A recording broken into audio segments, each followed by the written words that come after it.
देखिए, in last classes you have studied about the conjunction, यानी पहले आपने कंजक्शन के बारे में पहले पढ़ा हुआ था कि मतलब it belongs to the part of speech की, यानी ये आपके पार्ट ऑफ स्पीच से बिलोंग करता है। ठीक है, तो कंजक्शन में भी मैंने आपको बताया था कि कंजक्शंस जो होते हैं जो शब्दों यानी नाउन और प्रोनाउन के साथ में यूज़ किए जाते हैं शब्द, और ये कैसे 4 प्रकार के होते हैं ना, coordinating conjunction, subordinating conjunctions, correlative conjunctions और एडवर्ब वाले जो कंजक्शन होते हैं। ठीक है, तो उस समय आधा छूट गया था, लेकिन फिर भी मतलब जो आपको पूरा बता दिया था कि किसके साथ क्या लगता है ना। जैसे अगर किसी में नाइदर है तो नाइदर के साथ नॉर लगना है, वो कंपलसरी है। आइदर है, अगर एक तरफ आपका आर छूटा है तो वो आर ही फिलअप करना है आपको, जो 4 अल्टरनेटिव्स हैं। लेकिन जो आज हमारा तो ये कंजक्शंस थे आपके हो गए, केवल उनकी एक्सरसाइज जो है वो आपको सेंड करनी है, वो केवल उस पर सेंड करनी ग्रुप में। ठीक है, वो रह गया। नाउ जो नेक्स्ट एक्सरसाइज है पंक्चुएशन एंड यूज, यानी अभी इसके बाद में जो पार्ट ऑफ स्पीच का अगला जो पार्ट है वो है आपका पंक्चुएशन। ठीक है, तो पंक्चुएशन के बारे में समझ लीजिए क्या है कि the punctuation marks are the symbols, यानी ये क्या होते हैं, सिंबल्स होते हैं। ठीक है,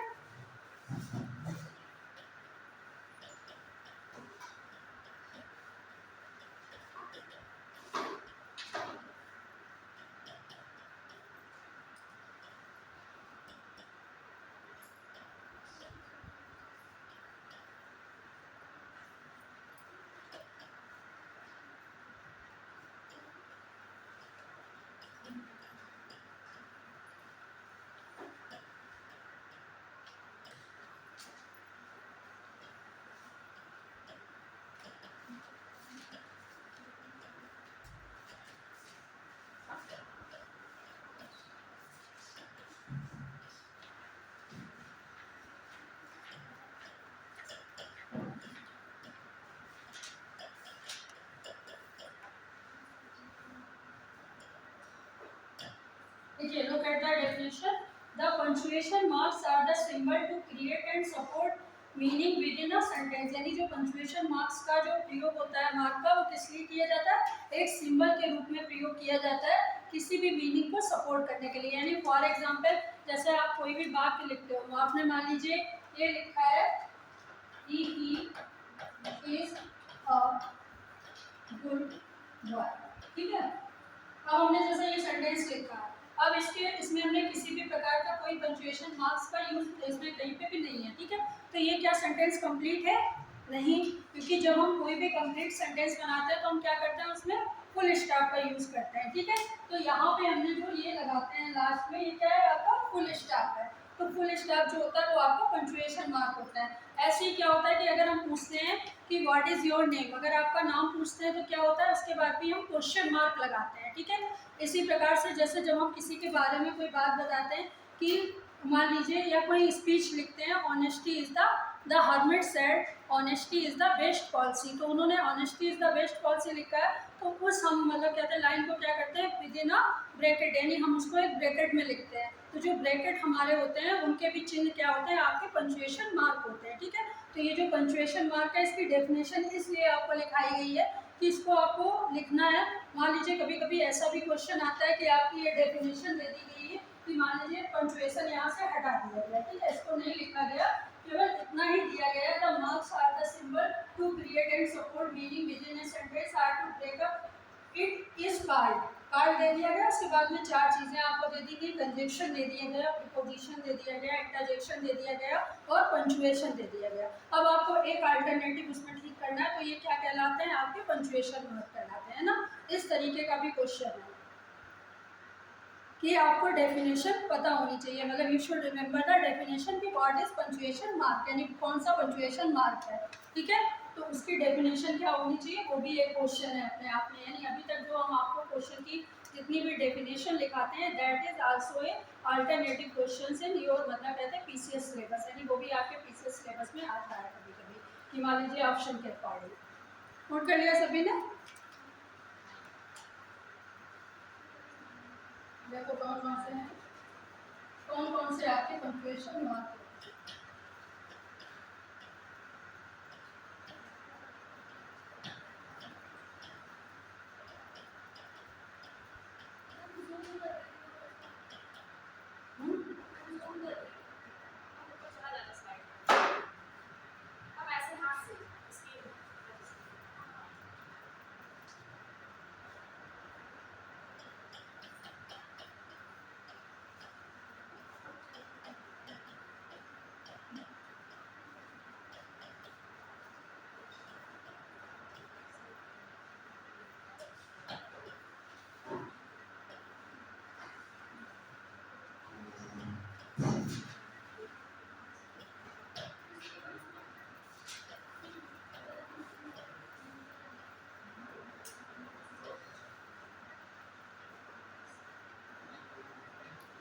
ये जो इसके आगे जो मार्क है उसके चिन्ह जरूर बना दीजिएगा सिंबल्स, ताकि पता लगे कि जब आप फुल स्टॉप लगाते हो तो ये वाला लगता है, क्वेश्चन मार्क है तो इस तरीके का चिन्ह है, एक्सक्लेमेशन मार्क करते हैं तो इस तरीके की चीजें लगाते हैं, कॉमा लगाते हैं तो कॉमा के साथ में ऐसे लगता है कॉमा नीचे, ठीक है।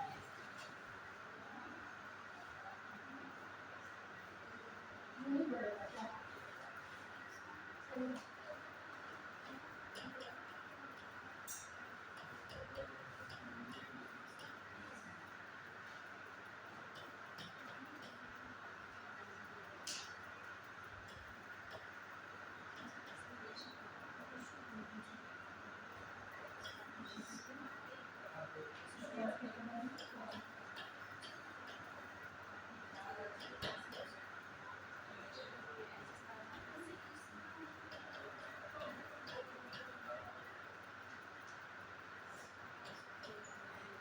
ठीक है, देखिए उसके बाद में आपका है ये कॉलन है, सेमी कॉलन है। कॉलन में हम लोग इस तरीके की दो बिंदी जो है ये इस तरीके की ऐसे लगाते हैं यहाँ पे, ठीक है। और सेमी कॉलन में क्या करते हैं, एक बिंदी और ये नीचे का कॉमा लगाते हैं। ये चिन्ह सारे नोट कर लीजिए, चिन्ह की पहचान में आते हैं, ठीक है। तो इसका कौन सा चिन्ह है ये भी पूछा जाता है।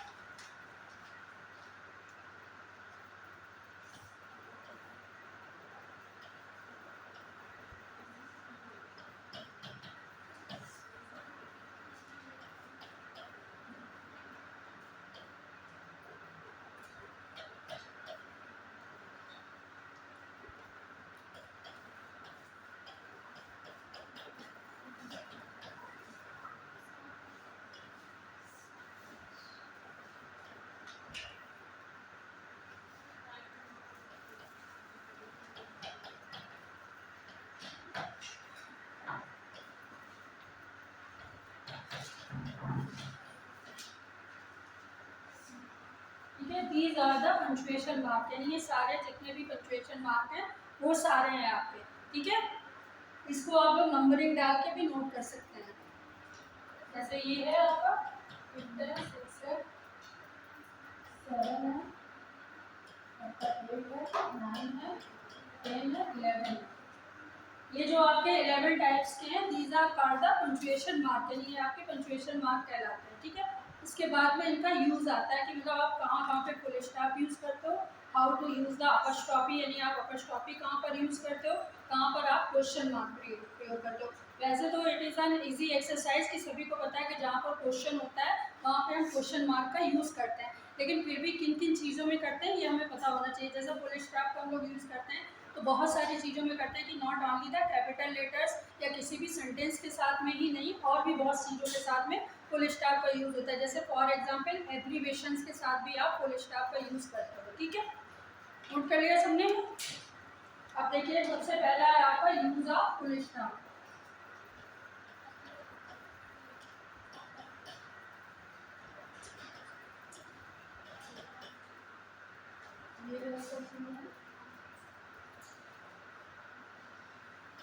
किस किस में यूज किया जाता है नोट करिएगा। स्टेटमेंट में होता है, कमांड,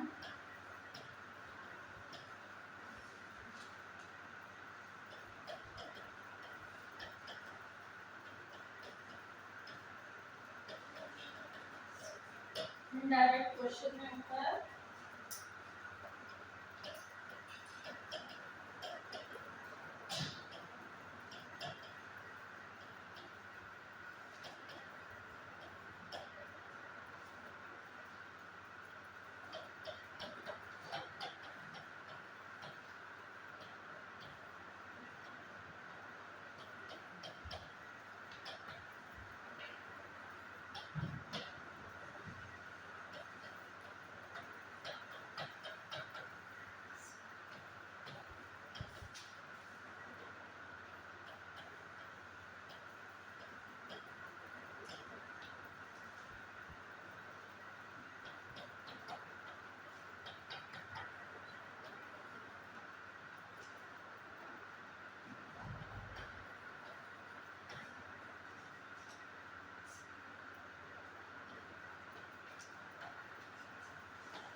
पहला है आपका ही इज ए फूल।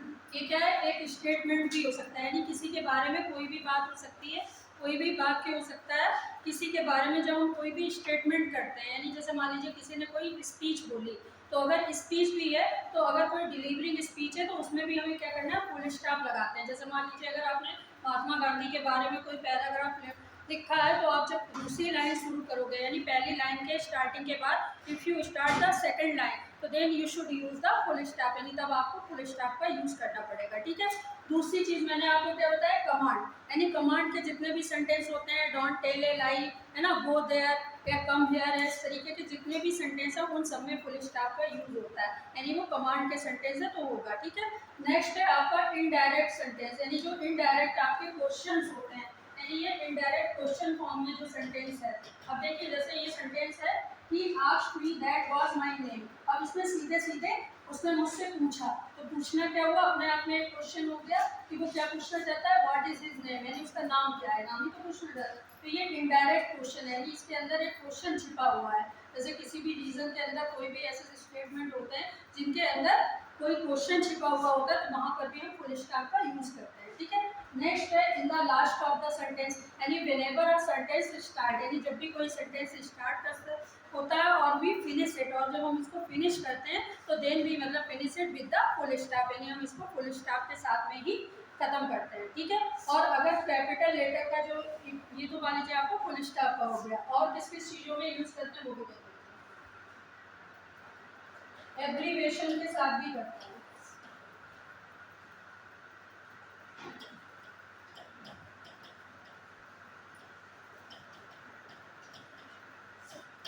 ठीक है। विद एब्रीविएशंस के साथ में भी हम करते हैं। व्हाट आर द एब्रीविएशंस, यानी एब्रीविएशंस क्या होते हैं पता है सबको।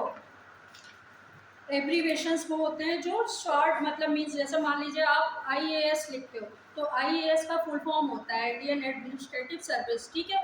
तो आपका इसका जो फुल फॉर्म होता है, तो जब आप आईएएस लिखते हो, तीनों शब्दों को लिखते हो, जैसे मान लीजिए आपने लिखा he is an I A S. ठीक है। जब आपने ये लिखा तो इन तीनों के बीच में क्या लगा हुआ, फुल स्टॉप लगा हुआ है, क्योंकि आई एक अलग चीज है, इंडियन हो गया, ये आपका ए का मतलब एडमिनिस्ट्रेटिव हो गया और एस का मतलब सर्विस हो गया, है ना।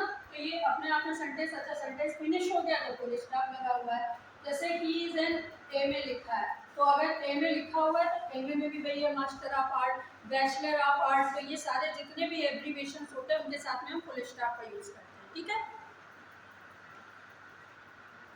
फिर किसके साथ में करते हैं, डेट के साथ में करते हैं, डेट के साथ में करते हैं और टाइम के साथ में करते हैं। ठीक है। जैसे मान लीजिए आपने डेट लिखी,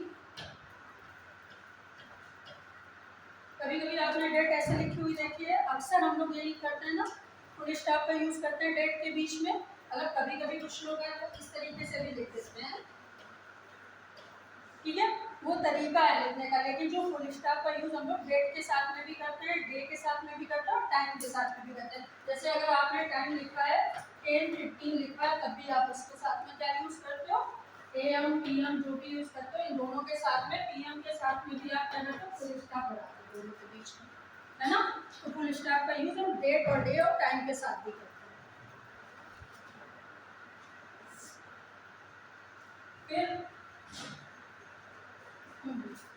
एक अच्छा एक ऐसी चीज़ है जिसके साथ में हम लोग फुल स्टॉप का यूज़ नहीं करते हैं, यानी एक ऐसी भी कंडीशन आती है जहाँ पर हम लोग फुल स्टॉप का यूज़ नहीं करते हैं।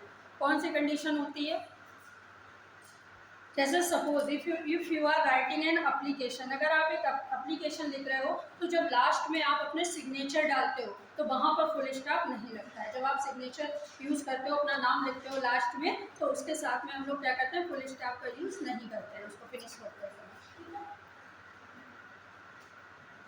ये भी नोट कर लीजिए, याद कर लीजिए।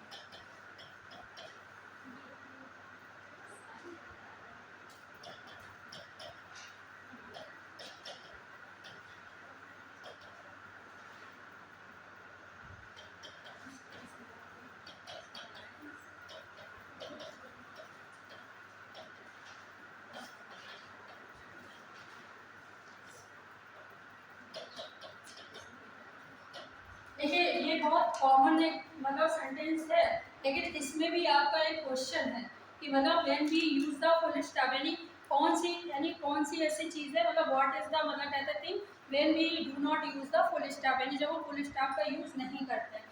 ऐसी भी है तो कभी कभी ये भी आ जाता है कि ये क्यों किस में नहीं यूज़ किया जाता है, इन द सिग्नेचर, यानी सिग्नेचर में आपका फुल स्टॉप नहीं यूज़ किया जाता किसी भी लेटर या एप्लीकेशन राइटिंग में। देखिए जो आप एग्ज़ाम देने जा रहे हो, मतलब पीसीएस का एग्ज़ाम एक बहुत इजी चीज़ नहीं होती, उसमें आपका जो आईक्यू लेवल है दैट मस्ट बी चेक, यानी वही चेक किया जाता है सबसे ज़्यादा कि मतलब आपकी ऐसी कौन सी चीज़ है कि सारे नियम तो आपको पता है। देखिए पार्ट ऑफ स्पीच जो है नाउन प्रोनाउन ये सब हम कैसे पढ़ रहे हैं, बेसिक से पढ़ रहे हैं, इनमें कोई ऐसी चीज़ नहीं है, सभी को पता है कैपिटल लेटर कैसा होता है, सबको पता है, सबको पता है कि फुल स्टॉप कैसे लगाते हैं, सबको मालूम है, लेकिन कहाँ हम लगाते हैं और कहाँ हम नहीं लगाते हैं, ये मेन क्वेश्चन है कि मतलब वेयर वी यूज़ या वेयर वी नॉट यूज़, यानी हम कहाँ नहीं यूज़ करते हैं। तो अब जैसे आपको ये तो पता चल गया कि हम कहाँ यूज़ करते हैं, लेकिन एक ऐसी चीज़ है जिसमें हम नहीं भी यूज करते हैं, जैसे कोई एप्लीकेशन या लेटर राइटिंग है तो वहाँ हम फुल स्टॉप का यूज़ नहीं करते हैं, लास्ट में नेम लिखते समय।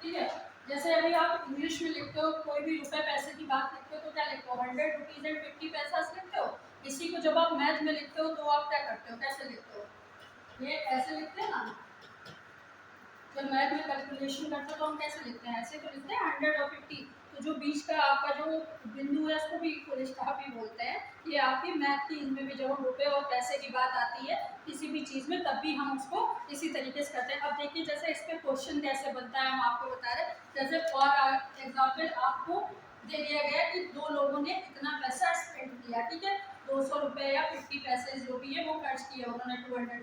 नीचे आपको दे दिया गया कि किस तरीके से लिखना है, एक में तो ये लिखा है 100 और 50 ऐसे लिखा हुआ है, दूसरे वाले बी में आपके ऑप्शन में सेमी कॉलन लगा हुआ है, तीसरे वाले में डबल ऐसे लगा हुआ है, चौथे वाले में फिर उसमें इन्वर्टेड कॉमा में दिया गया है। तो आपको अपने आप पता है कि इसके अंदर कौन सा सही रहेगा, जिसके बीच में ये वाला बिंदु लगा है, फुल स्टॉप लगा है, वो आपका ऑप्शन सही होगा। ठीक है, तो ये पहचानना आना है, ये आपके सारे फुल स्टॉप थे जितने भी।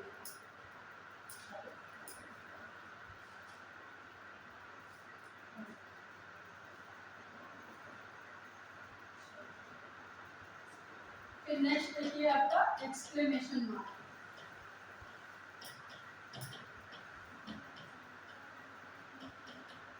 ये सारे आपके फुल स्टॉप के रूल्स थे। अब आपके एक्सक्लेमेशन मार्क के हैं, कौन कौन से होते हैं, द बर्ड, गॉड, होल,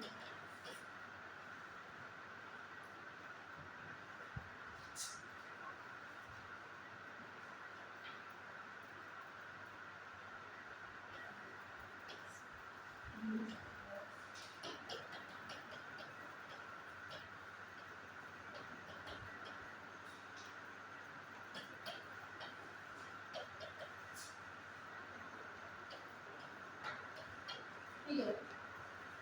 देखिए ये जो आपका एक्सक्लेमेशन मार्क वाला जो सेंटेंस है ये आपने डायरेक्ट इनडायरेक्ट में देखे होंगे। जब डायरेक्ट इनडायरेक्ट में एक्सक्लेमेटरी सेंटेंस हम लोग पढ़ते हैं तो एक्सक्लेमेटरी सेंटेंस कौन से सेंटेंस होते हैं, जो हमारे मतलब क्वेश्चन को रिफ्लेक्ट करते हैं या किसी भी फीलिंग को एक्सप्रेस करते हैं। ठीक है, जैसे फॉर एग्जाम्पल आपका अगर व्हाट है और अगर आपका ये है हाउ है, तो इन दोनों के आगे क्या लगाते हैं हम लोग, एक्सक्लेमेशन मार्क लगाते हैं जब हम एक्सक्लेमेटरी सेंटेंस का यूज करते हैं तब।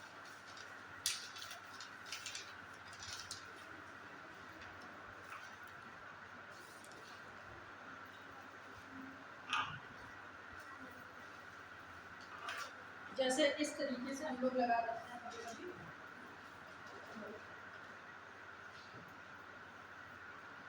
जैसे ये देख लीजिए स्क्वायर, जैसे व्हाट,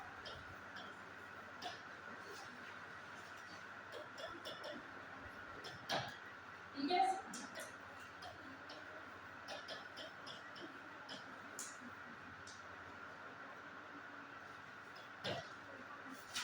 ये जो है ये आपका एक्सक्लेमेशन मार्क है, यानी जैसे व्हाट फन। अब ये आपका क्वेश्चन टैग के रूप में भी यूज़ किया गया है, क्योंकि इसके आगे आपको आंसर ढूंढना है। तो जैसे मान लीजिए जो इस तरीके के क्वेश्चन होते हैं, जो इनकम्प्लीट क्वेश्चन होते हैं, उनमें भी हम एक्सक्लेमेशन मार्क का यूज़ करते हैं। ठीक है,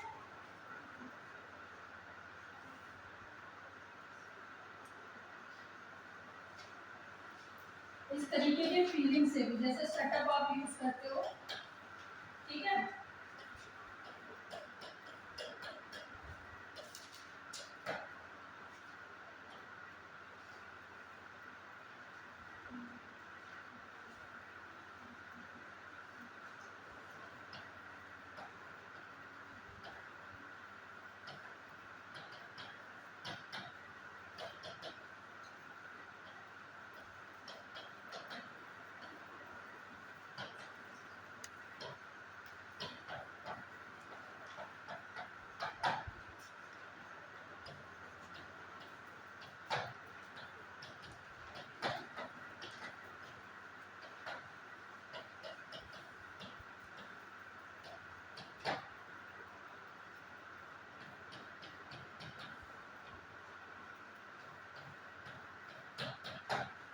ठीक है, they are use with the imperative sentence, यानी जो मोस्टली आपके इम्परेटिव सेंटेंस होते हैं उनके साथ यूज किए जाते हैं। इम्परेटिव सेंटेंस आप सभी लोगों को पता भी है कि जो भावनाओं को व्यक्त करते हैं। जैसे फॉर एग्जाम्पल प्लीज है, तो ये रिक्वेस्ट को एक्सप्रेस करता है, तो उसके आगे हम क्या लगाते हैं, एक्सक्लेमेटरी सेंटेंस हमारा लगाते हैं।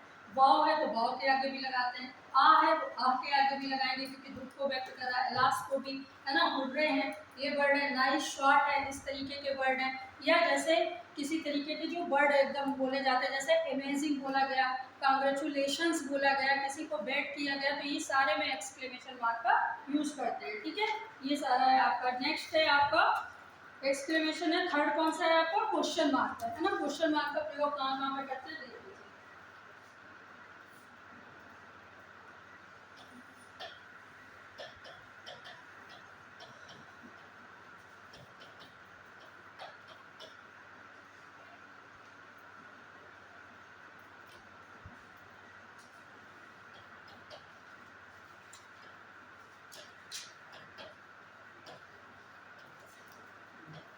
देखिए पहला तो सिंपली यही है कि किसी भी क्वेश्चन के लिए ये यूज किए जाते हैं। जैसे व्हाट इज योर नेम,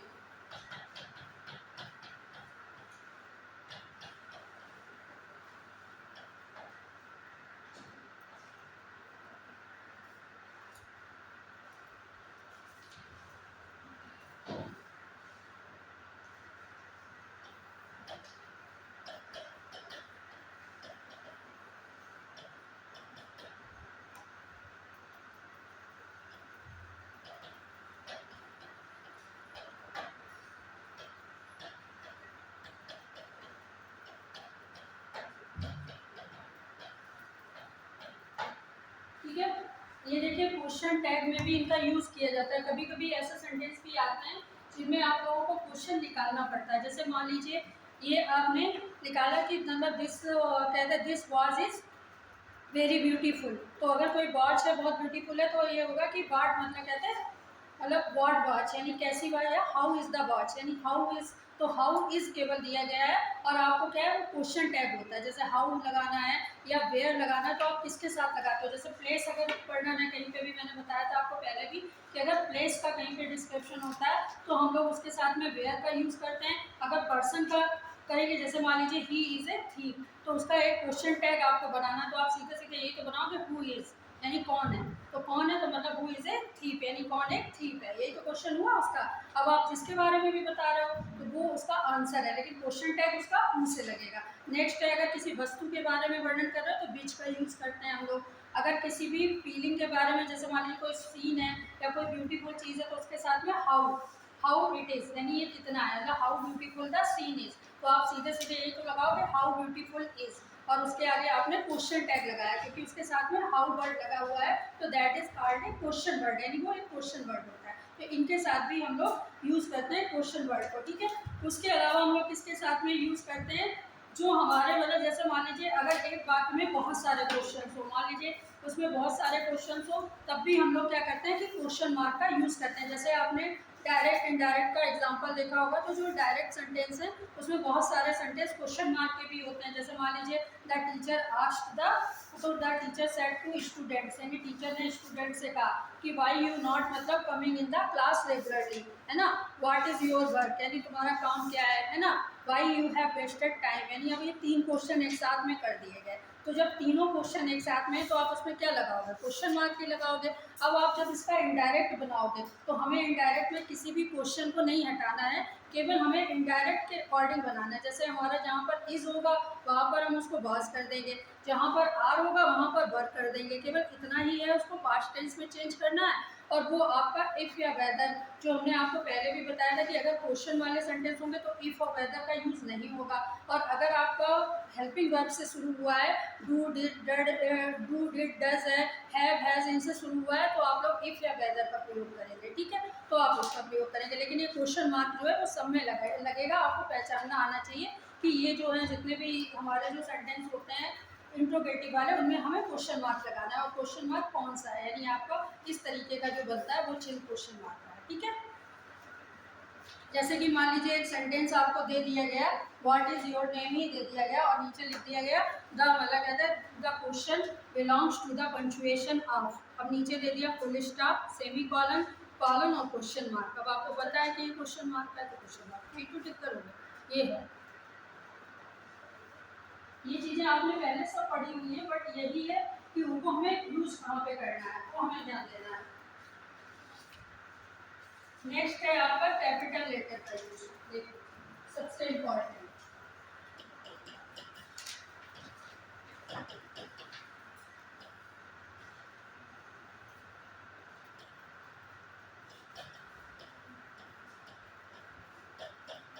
सबसे पहले तो इसका यही एक नियम है कि कैपिटल लेटर जब आप सेंटेंस को when you start from a sentence, यानी जब आप किसी भी सेंटेंस से शुरू करते हो अपने वाक्य का, तो जो पहला लेटर है आपका दैट मस्ट बी कंप्लीट, यानी वो सबसे पहले कैसा होना चाहिए, कैपिटल में होना चाहिए। जैसे आप किसी का नाम लिखते हो, कोई भी नाउन। फिर दूसरी चीज़ है कि जो कैपिटल आपका है शब्द वो क्या है, वो आपका नाउन है। नाउन भी हो सकता है, प्रोनाउन भी हो सकता है, मतलब या तो आप नाउन को यूज़ करोगे या आप प्रोनाउन को यूज़ करोगे। तो नाउन भी आपको पता है कि किसी भी वस्तु, स्थान या नाम को कहते हैं। तो कोई भी वस्तु का नाम हो सकता है, व्यक्ति का नाम हो सकता है, या किसी भी चीज़ का नाम हो सकता है। तो जैसे अगर आप नदी का नाम से पहले आप अगर दी भी लगाते हो, यानी कोई आर्टिकल भी लगाते हो, तब भी वो आर्टिकल आपको किससे यूज करना है, कैपिटल लेटर से यूज करना है, ठीक है। अगर प्रोनाउन भी आप लगाते हो, ही शी इट का प्रयोग करते हो, तब भी वो आपको कैपिटल से स्टार्ट करना है, यानी वो आपका कोई भी सेंटेंस होगा वो कैपिटल से स्टार्ट होगा और फुल स्टॉप पे खत्म हो जाएगा। ये उस सेंटेंस की, किसी भी सेंटेंस की पहचान है, ठीक है। कोई भी सेंटेंस आपका कैपिटल से होता है, किस किस चीज़ों में लगता है, जैसे किसी भी नाउन के नेम में हो सकता है, इसके नाम में। फिर दूसरी चीज़ है कि ये किन किन चीज़ों में, जैसे मान लीजिए फॉर एग्जांपल है कि जैसे कोई भी एब्रीवेशन से, जैसे आप कोई भी एब्रीवेशन लिखते हो उसमें भी होगा, ठीक है। अगर आप ये भी लिखते हो, जैसे मान लीजिए आपने MLA, तो ये तीनों कैपिटल है, क्योंकि तीनों के मीनिंग अलग अलग है। MLA का मेंबर है, उसका वो मेंबर ऑफ लेजिस्लेटिव असेंबली है, तो दोनों में मतलब ये तीनों के ही वर्ड हैं। तो तीनों के अपने आप में एक मतलब एक वर्ड है, वो अपने आप में एक नाउन को क्रिएट करते हैं, इसलिए इन तीनों वर्डों को भी हमें कैपिटल में ही लिखना होगा, है ना। तो ये इसको नोट कर लीजिएगा। दूसरी, किसी भी धार्मिक ग्रंथ के नाम, जैसे आपने नाउन के जितने भी प्रकार पढ़े वो सारे नाउन जो होते हैं वो आपके कैपिटल में यूज होता है, ठीक है। दूसरी चीज़ है, अगर किसी का संस्था का नाम मान लीजिए फॉर एग्जांपल एब्रीवेशन में है, और उसके बाद में अगर क्या होता है कि जैसे अगर प्रत्येक लेटर के बाद में फुल स्टॉप नहीं दिया जाता, तो भी हमें क्या है, कैपिटल में लिखना। आप संस्था का नाम आप देख लो, जैसे कभी कभी इसमें एब्रीवेशन नहीं होता संस्था, जैसे ये आपकी संस्था है यूनेस्को, ये संस्था है, ये अपने आप में है, इसमें कोई एब्रीवेशन लगा है कहीं पे नहीं है कोई एब्रीवेशन, लेकिन सारे लेटर किस में लिखे जाएंगे, कैपिटल में लिखे जाएंगे। जैसे आप USA लिखते हो, तो USA को आप वो नहीं करते हो, कभी कभी ऐसे भी तो लिख देते हो, है ना। US लिख देते हो तो क्या है, तो ये देश का नाम ही तो है, संयुक्त राज्य अमेरिका का नाम है। तो आप यूनाइटेड नेशनल मतलब करके ही तो है, उसका UN लिख देते हो, ये वाला UNO लिख दिया, यूनाइटेड नेशनल ऑर्गेनाइजेशन। तो इनके साथ में हमने एब्रीवेशन नहीं लगाया, but every letter should be capital, यानी प्रत्येक लेटर जो है वो कैपिटल होना चाहिए, यानी कोई भी अगर एब्रीवेशन सेंटेंसेस जिनमें हम एब्रीविएशन चिन्हों को नहीं लगाते तभी वो कैपिटल में यूज़ किए जाएंगे, किसी भी ऑर्गेनाइजेशन का नेम होता है तो। उसके बाद में किसी भी वर्ड और फ्रेजेस में भी हम कैपिटल का यूज़ करते हैं। अब जैसे वर्ड और फ्रेजेस कौन से हो गए, देखिए फ्रेजेस की आपको डेफिनेशन हमने बताई थी कि group of words is called phrases, यानी जो शब्दों का समूह होता है जो अपने आप में कंप्लीट होता है, यानी जिसमें नाउन आप जिसमें आपका वर्ब और जो आपका ऑब्जेक्ट है वो नहीं दिया जाता। जैसे मान लीजिए केवल द गंगा है तो द गंगा अपने आप में एक कंप्लीट सेंस है। जैसे अगर आप गंगा के बारे में बात कर रहे हो तो गंगा अपने आप में एक नाउन है, उसको किसी भी उसकी ज़रूरत ही नहीं है, ना वर्ब की ज़रूरत है ना ही उसको किसी भी चीज़ की, मतलब आप जितने भी सेंटेंस बनाओगे वो नाउन ही बनाएगा, है ना, नाउन या प्रोनाउन की सहायता से ही सेंटेंस बनाते हो, आप वर्ब से सेंटेंस नहीं बना सकते। वर्ब उसके साथ में अटैच होती है, यानी सब्जेक्ट के साथ में वर्ब का काम होता है, but verb can not make a sentence, यानी लेकिन वर्ब के साथ में हम सेंटेंस नहीं बना सकते।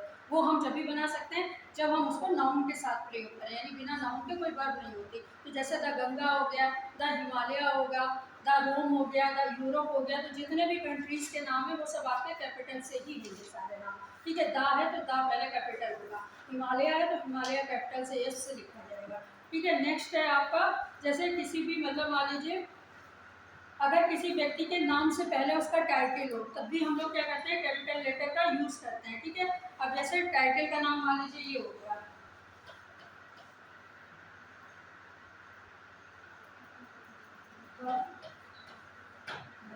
या जैसे मान लीजिए ये इसको लिख दिया, जैसे हम डॉक्टर लिखते हैं किसी के लिए, अब डॉक्टर हमने महज लिख दिया, ठीक। तो डॉक्टर डी आपका कैपिटल हो गया, एम आपका कैपिटल हो गया, है ना।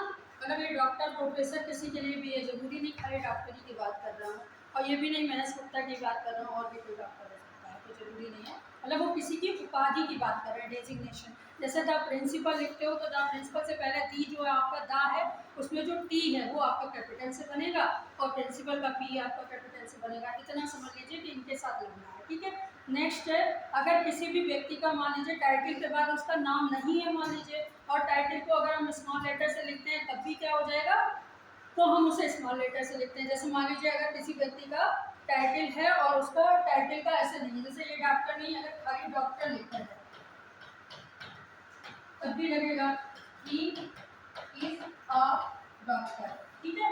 अगर हमने डॉक्टर की फुल फॉर्म में लिखी तब भी डी हमारा कैपिटल में ही होगा क्योंकि ये इसका टाइटल है, ठीक है। डॉक्टर है तो ये उसकी पहचान है, डॉक्टर यानी उसकी रिकॉग्नाइजेशन है। जैसे अगर आप हिंदू हैं, मतलब यू आर द हिंदू और मुस्लिम सारे, तो आप जो एम बनाते हो वो कैपिटल बनाते हो, एच कैपिटल बनाते हो, क्योंकि वो आपकी रिकॉग्नाइजेशन है, आपकी आइडेंटिफिकेशन है, ठीक है। उनके साथ हम लोग कैपिटल का यूज़ करते हैं, ठीक है। अगर मान लीजिए किसी खास व्यक्ति के लिए टाइटल का यूज हो तो भी उसका पहला अक्षर कैपिटल से होता है। जैसे मान लीजिए जो अवर प्राइम मिनिस्टर,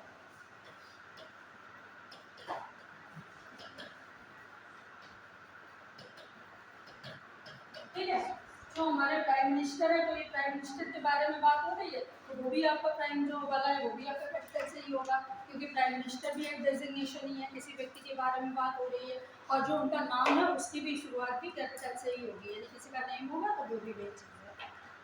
नेक्स्ट है देखिए आपका जो इन्वर्टेड कॉमा के अंदर शुरू होने वाले वाक्यों का भी पहला शब्द कैपिटल होता है, ठीक है। जैसे मान लीजिए ये हो गया,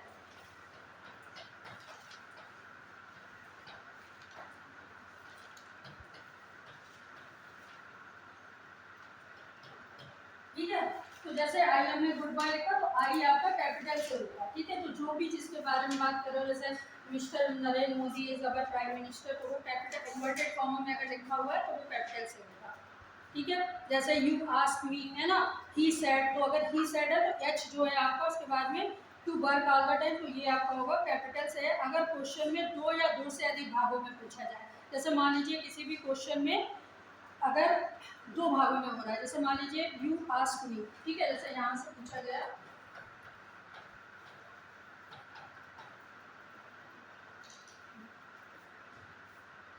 जैसे ऐसे यू आस्क मी, ठीक है।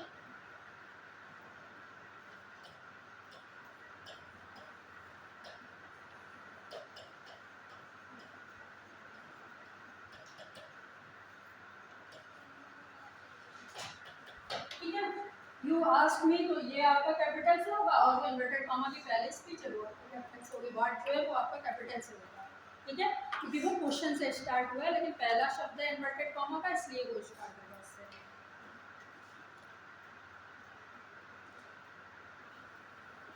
उसके बाद में नेक्स्ट है कॉमा का यूज। सारे यूज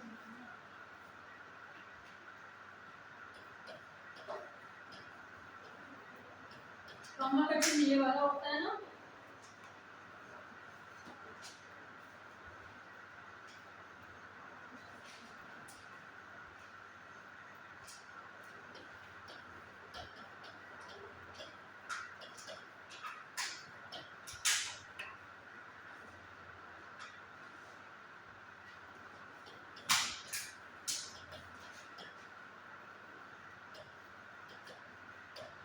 देखो अब इसमें कॉमा देख लीजिए, जो आपको उस दिन कंजक्शन पढ़ा रहे थे उससे भी रिलेटेड है ये चीज़, दोनों समझ में आ जाएंगे।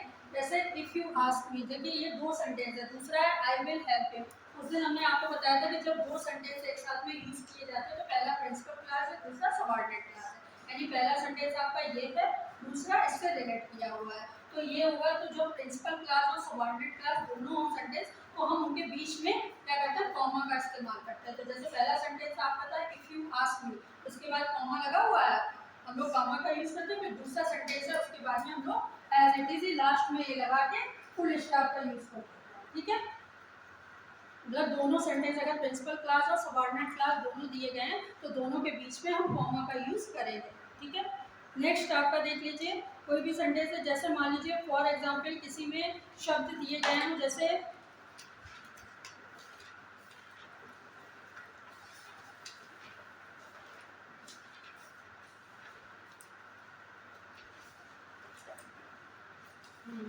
जैसे प्रिंसिपल क्लास सबऑर्डिनेट तो समझ में आ गया। जैसे डायरेक्ट स्पीच में ही सेड के बाद भी कॉमा लिखा जाता है। ठीक है, जैसे डायरेक्ट स्पीच आप लिखते हो तो ही सेड, उसके बाद भी कॉमा ही दिया जाता है कि यहाँ से कॉमा लिया जाता है, फिर यहाँ से स्पीच शुरू होती है, वो इन्वर्टेड कॉमा में होती है जो स्पीच है। तो इन्वर्टेड कॉमा अलग है, वो सिंगल कॉमा अलग है आपका। ठीक है, तो अगर डायरेक्ट स्पीच भी है तो उसमें जो पहले रिपोर्टिंग वर्ब जो होगी वो कॉमा से ही खत्म होगी, यानी रिपोर्टिंग वर्ब के बाद में कॉमा लगे, कॉमा का यूज होगा।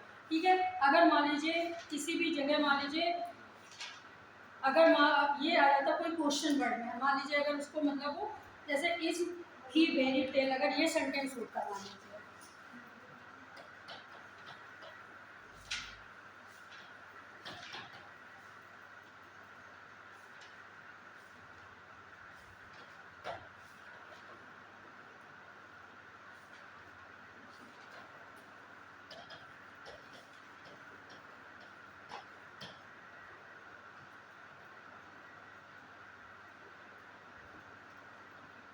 देखिए जो ये आपका सेंटेंस है ये क्वेश्चन फॉर्म से शुरू हुआ है, तो इज ये वेरी टेल ये क्वेश्चन फॉर्म में है सेंटेंस, तो हम यहाँ पर स्टार्टिंग में सिंगल कॉमा लगाएंगे, क्योंकि ये वाक्य हमारा यहाँ से स्टार्ट हुआ है और सेड मोहन, यानी मोहन सेड ये दूसरा वाक्य है, तो ये इसमें हम कॉमा शुरू में लगाएंगे, क्योंकि हमें क्वेश्चन फॉर्म में भी इन्वर्टेड कॉमा का यूज करना है। ठीक है, अगर ही सेड, अगर ये किसी के बीच में आता, मान लीजिए अगर ये सीधा सीधा क्वेश्चन होता कि मतलब he said that Mohan is a good boy, जैसे मान लो अगर यहाँ पर वो ये दे देता, जैसे सेंटेंस शुरू होता ही सेड, ठीक है, राम एंड श्याम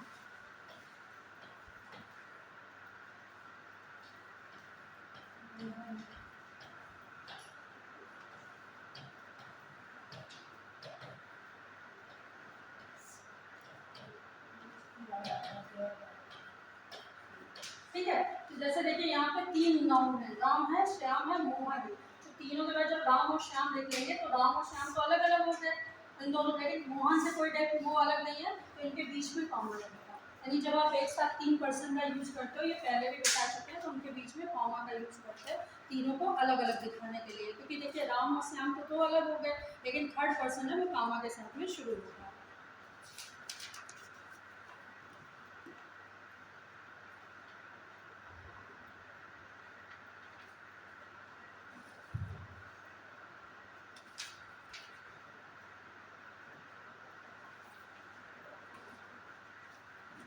कौन कौन से लिखा दिए हैं, क्वेश्चन मार्क हो गया, कॉमा हो गया, अपस्ट्रॉफी है ना, अपस्ट्रॉफी का प्रयोग। देखिए अपस्ट्रॉफी एस सभी को पता है कैसे लगता है।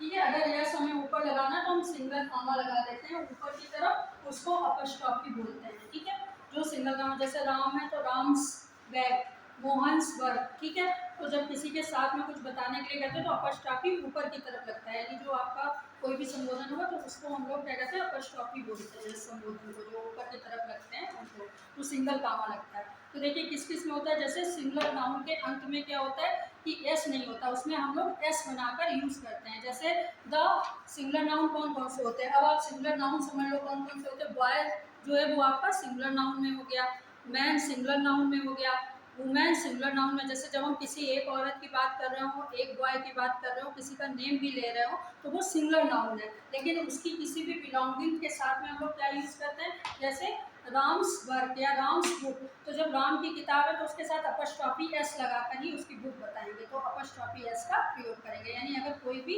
सिंगुलर नाउन है तो उसके साथ अपस्ट्रॉफी एस का प्रयोग किया जाता है। नोट कर लीजिए, सिंगुलर नाउन के साथ अपस्ट्रॉफी का यूज किया जाता है।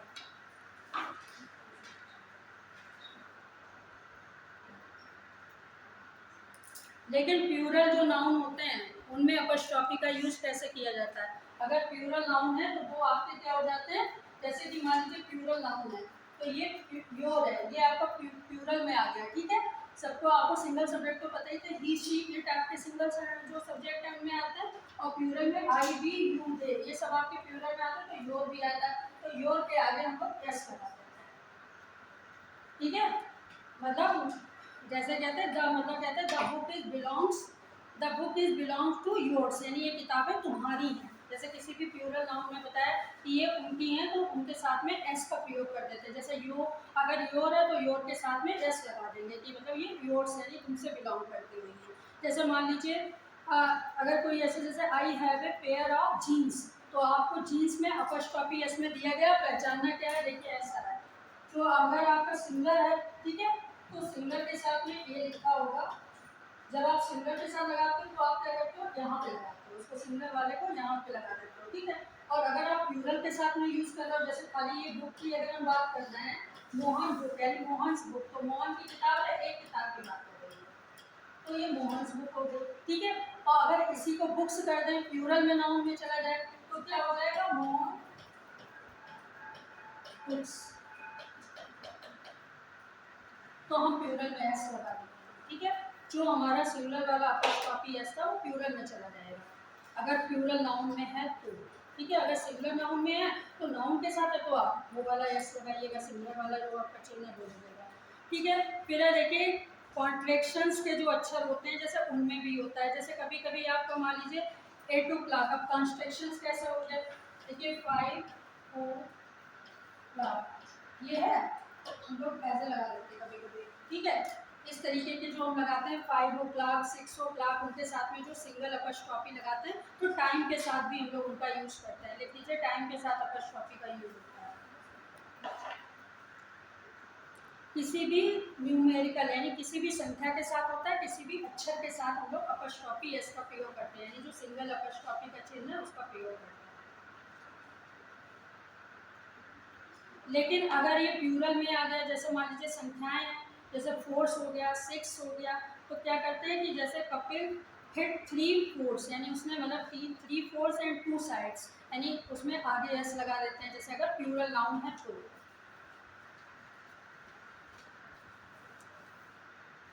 अच्छा, किसी डिग्री है, डिग्री के बारे में बात करते हैं। जैसे हम लोग मान लीजिए ये बताते हैं PhDs, कभी कभी ऐसे भी लिख देते हैं PhDs, यानी जो बहुत सारी थीसिस की बात जब चलती है, यानी थीसिस हो गया उनके बारे में बताते हैं, तो ये किससे बिलोंग करती है, यानी पर्टिकुलर पर्सन से बिलोंग करती है, तो जिससे बिलोंग करती है उसके आगे अपस्ट्रॉफी का चिन्ह लगता है कि ये थीसिस उससे बिलोंग करती है। तो PhD है तो PhD अपने आप में एक डिग्री है, लेकिन उसके आगे भी अपस्ट्रॉफी एस का प्रयोग करते हैं जब हम उसके बारे में कुछ बताना चाहते हैं, यानी उसके आगे भी बात को शुरू करना चाहते हैं, यानी खत्म नहीं करते तब।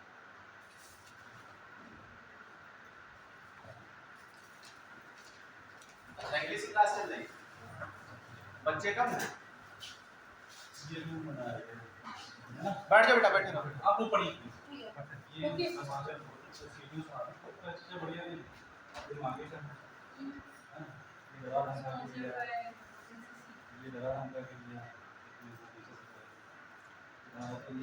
देखिए जो नेक्स्ट है आपका ये हो गया कॉमा का यूज हो गया।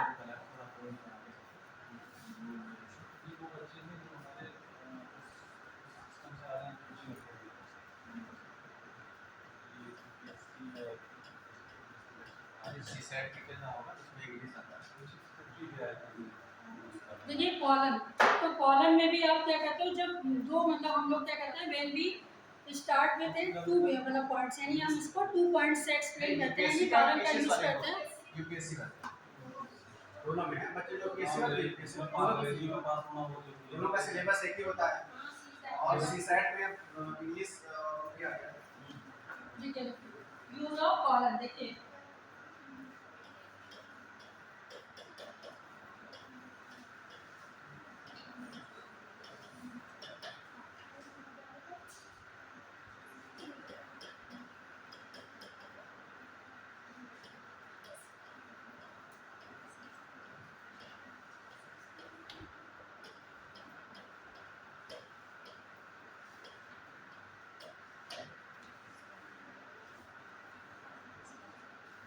देखिए कॉलम का यूज हम क्या करते हैं जब किसी की स्पीच होती है, जैसे मान लीजिए किसी ने कोई स्पीच दी, जैसे शेक्सपियर सेड, अब उन्होंने कोई कोटेशन बोला आपको, जैसे अभी लोग मान लीजिए आपको कोई एग्जांपल बता रहे हैं, फॉर एग्जांपल कि Bacon said study serve for delight for ornament and for ability, तो अब ये बेकन का सेंटेंस है, यानी बेकन का स्टेटमेंट है या स्पीच है, तो हम लोग क्या करते हैं कि उस स्पीच के आगे क्या करते हैं इस कॉलम का यूज़ करते हैं, यानी जो दो बिंदु हैं उनका यूज़ करते हैं, क्योंकि इसके बाद से हमारी स्पीच जो है वो स्टार्ट होती है। और कभी कभी क्या होता है कि उसमें वो आगे सेंटेंस बढ़ते चले जाते हैं, जैसे study serve for delight for ornament and for ability, तो वी सी द स्टडी कहते हैं it is just like a plant, एक प्लांट की तरह है, वेन भी मतलब कहते हैं pure the plant by watering are think our knowledge में भी इंक्रीज डे बाई डे, यानी जैसे मान लीजिए एक पूरी स्पीच है, अब उस स्पीच को पूरा जब हम लिखते हैं तो हम सेमी कॉलम का यूज़ करते हैं, लिखते समय पहले शेक्सपियर ने कहा तो शेक्सपियर सेड के बाद में कॉलम का यूज हो जाएगा स्पीच का। फिर है देखिए नेक्स्ट है कि क्वेश्चंस और डायरेक्ट स्पीच के लंबे क्वेश्चंस से पहले कॉलम का यूज होता है, ठीक है,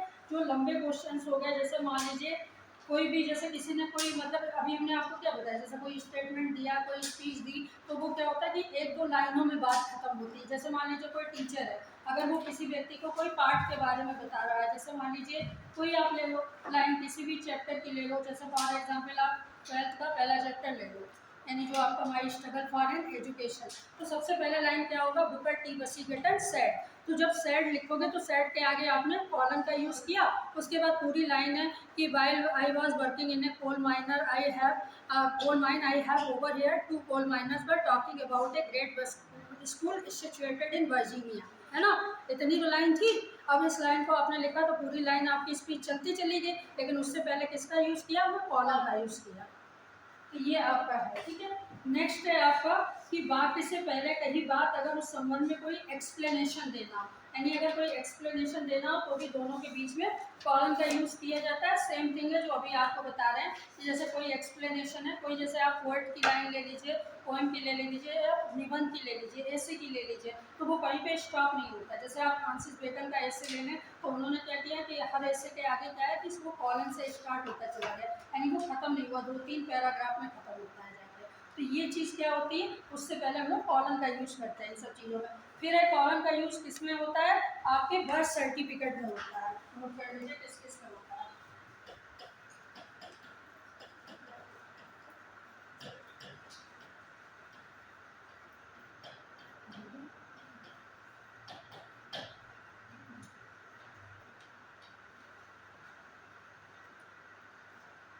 बर्थ सर्टिफिकेट में हो गया, पासपोर्ट में हो गया, कलर जैसे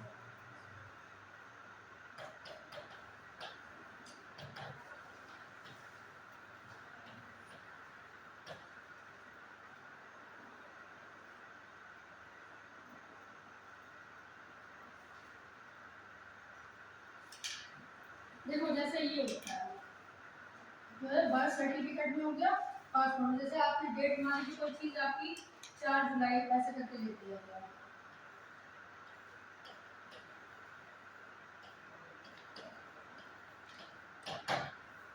है। जैसे आपका बर्थ सर्टिफिकेट आपने देखे होंगे तो उनमें इस तरीके के कॉलम लगे हुए होते हैं, यानी कॉलम के साथ में लिखा जाता है 10:30 AM PM, जितने समय आपका समय लिखा हुआ होता है, उसके आगे नाम लिखा हुआ होता है या जगह का नाम लिखा हुआ होता है। तो इस तरीके की चीज़ें आपके सर्टिफिकेट में लिखी हुई मिलती है, यानी अक्सर सर्टिफिकेट में होती है। दूसरी चीज़ है पासपोर्ट, यानी पासपोर्ट में भी आपके कॉलम का यूज़ होता है। जैसे आपने ये नेम होता है ना, ये नेम दिया जाता है, ये ऐसे लिखा होता है फादर्स नेम, ऐसे तो लिखा होता है, इसके आगे भी हम 2 कॉमा ही लगाते हैं। तो ये इस तरीके से, यानी पासपोर्ट में भी ऐसे लिखा होता है जब आप नाम की एंट्री करते हो तो। तीसरा है फैमिली रिपोर्ट, यानी जब आपकी कोई फैमिली रिपोर्ट होती है या किसी भी चीज़ में, तब भी उसमें इसी तरीके से लिखा हुआ होता है। जैसे कोई डिसीज है तो डिसीज के आगे भी उसमें पॉइंट दिए गए होते हैं। जैसे आप ML लिखिए तो उसमें ML लिखा हुआ है। और इस तरीके से जो रिपोर्ट आती है, कोई भी आप साइंटिफिक रिपोर्ट देखते हो, जैसे कोई आप उसमें देखते हो लैब से जो निकली हुई रिपोर्टें होती है, तो उसमें लिखा होता है ना कि इतने परसेंट ये, इतने परसेंट ये, इतने परसेंट, उनके आगे भी कॉलम लिंक बने हुए होते हैं। जैसे तुम्हारा हीमोग्लोबिन, फिर 2 कॉलम बने हुए हैं, ब्लड ग्रुप इतना बना, 2 बने, तो वो कॉलम जो है वो वहाँ पर यूज़ किया जाता है। ठीक है, उनके साथ में। नेक्स्ट है सेमी कॉलम का यूज़। देखिए यूज ऑफ सेमी कॉलम।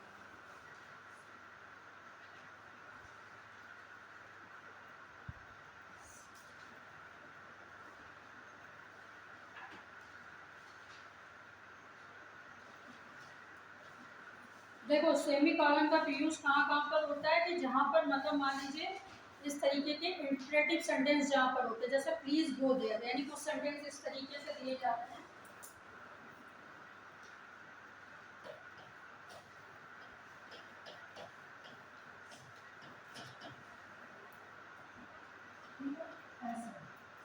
ये आपका हो गया सेमी कॉलम, यही होता है सेमी कॉलम बच्चे, है ना। तो सेमी कॉलम का यूज कहाँ पर होता है, जहाँ पर आपके इंपरेटिव सेंटेंस होते हैं वहाँ पर यूज होता है। जैसे please go there, come here, इस तरीके के जो सेंटेंस होते हैं उनमें होता है। नेक्स्ट है ये आपका किसी भी मतलब कहते हैं जर्नी को रिफर करने के लिए भी आपका सेमी कॉलम का यूज होता है। जैसे अगर 2 इंडिपेंडेंट क्लास है, जैसे किसी 2 इंडिपेंडेंट क्लास को यूज करना है, जैसे मान लीजिए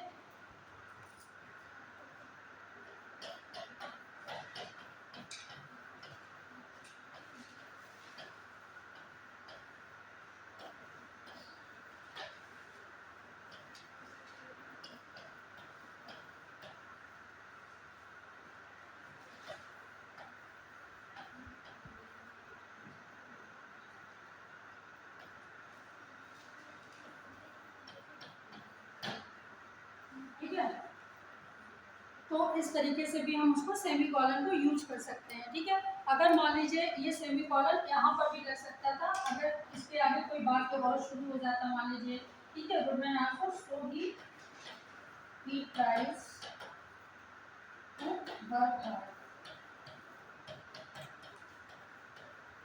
ठीक है, तो हमें इसके आगे भी सेमी कॉलन का यूज करना है, यानी हमारा वाक्य खत्म नहीं हुआ है। जहाँ पे वाक्य खत्म नहीं होता, यानी कई सारे इंडिपेंडेंट क्लास होते हैं, यानी एक के बाद एक क्लास आ जाते हैं, यानी प्रिंसिपल क्लास है, सबऑर्डिनेट है, और 2-3 सबऑर्डिनेट क्लास और जुड़े हुए होते हैं, तो इट मीन्स हम वहाँ पर सेमी कॉलन का यूज करते हैं। नेक्स्ट है आपका डेस का यूज, यानी कहाँ पर आप डेस का प्रयोग करते हैं।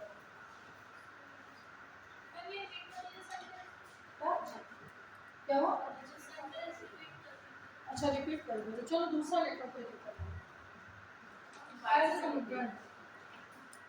सेमी कॉलन ये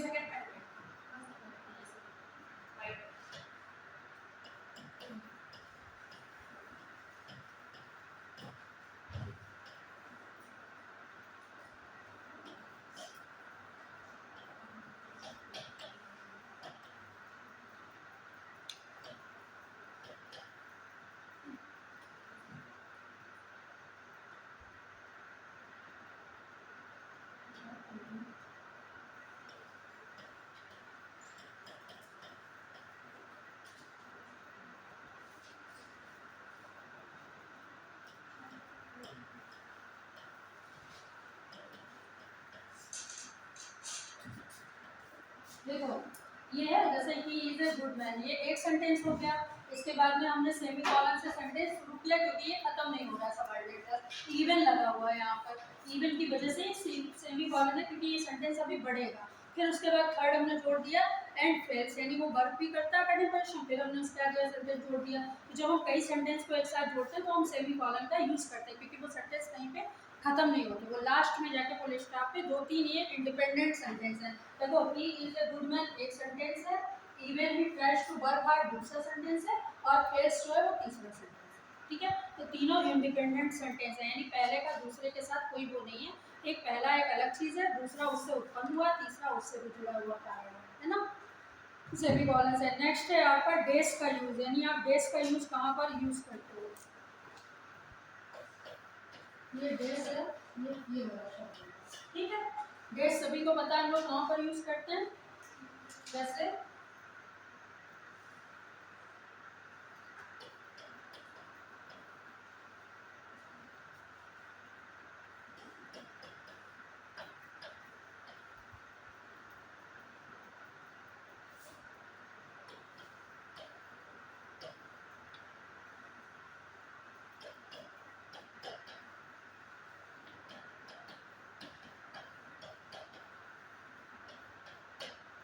ठीक है। अब देखिए ये फेस ही सीज, यानी वह देखता है, मतलब he sees a face to identify others, यानी वह फेस से फेस तक लोगों को देखता है, किसी को अदर करने। अब यहाँ पर फेस शब्द दो बार आया है, ठीक है। ये फेस एक अलग चीज है, ये फेस एक अलग चीज है, यानी ये बात इससे जुड़ा है, ये इससे जुड़ा है। तो एक फेस का मतलब है आपका चेहरा, है ना, दूसरे फेस का मतलब क्या है कि वो जो फेस को देखता है, यानी दूसरे को आइडेंटिफाई करने के लिए। तो दोनों का अर्थ अलग अलग हो गया। ऐसे क्या है, जो आपके होमोफोन्स टाइप के जो वर्ड्स होते हैं, जैसे कभी कभी पे दो शब्द एक साथ यूज कर दिए गए, सारो एंड पेन एक साथ यूज कर दिया गया, विरोधाभास हो गए, आपसी मूलन, तो इस तरीके की चीज़ों में डैश का यूज करते हैं, ठीक है। देखिए कभी कभी कोई भी बात स्पष्ट करने के लिए भी डेज का यूज करते हैं, ठीक है। जैसे कि मान लीजिए फॉर एग्जांपल है I do not know mister, फिर उसके बाद हु लिव,